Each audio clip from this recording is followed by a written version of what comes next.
Okay, so day 5. It's another short post.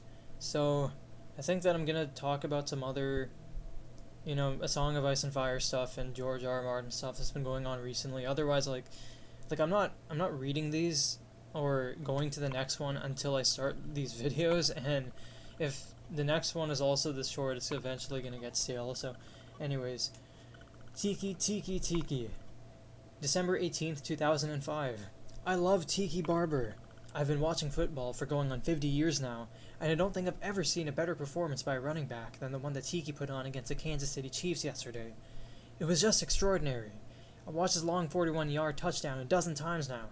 I love TiVo too, often in slow motion, and I still can't believe it. What makes it even better is that Tiki seems to be such a great team guy, sort of the anti-Terrell Owens. Unselfish, courageous, intelligent, self-effacing. One could even say gallant. The Knights have had some great running backs over the years. Rodney Hampton, O.J. Anderson, Dave Meggett, Little Joe Morris, and others that came before my time. Then before his time. But Tiki is the greatest of them all, I think. Current mood. Null null. So another post about the Giants. It's cool that this is something he for at least the last 19 years and probably before he's been watching. He said in this post he's been watching football for 50 years. I mean, okay. So scratch that thought. But yeah, wow. So he's been watching football for 70 years now, roughly, which is kind of crazy. Okay, well, in other news, the filming for Night of the Seven Kingdoms just wrapped up, and that is pretty cool. I've heard that George R. R. Martin really liked what he saw when he went to see the shooting in July, and that he's happy with Ira Parker, the showrunner. Big contrast to what he said about Ryan Condal recently. However, I'm not one of those people who just completely hates House of the Dragon season 2. I think it's a pretty complicated situation. I think that it has issues, and I also really liked episodes 1, 2, and 4. So I don't know. And honestly, I did enjoy several things from episode 6, 7, and 8 as well. I think episode 5 was probably the weakest, but like I made a video on that. That's a whole other thing. Yeah, well, if he seems to like I've always thought that 6 episodes was perfect for Night of the Seven Kingdoms.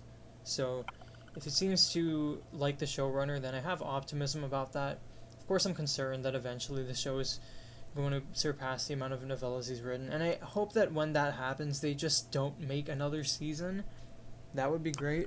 Like, but whatever. I mean, I don't know if he will really never write another Dunk and Egg story because The Winds of Winter may or may not come out. Then I don't know.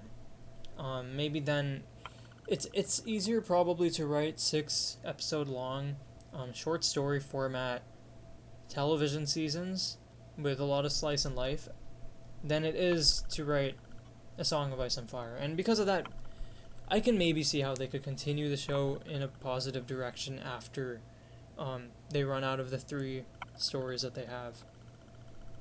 But yeah, it's interesting.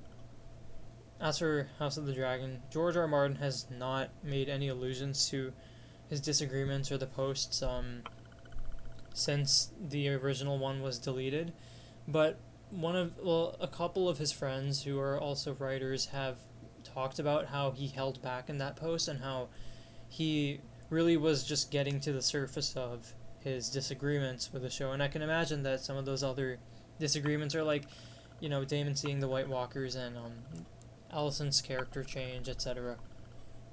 But that I don't know.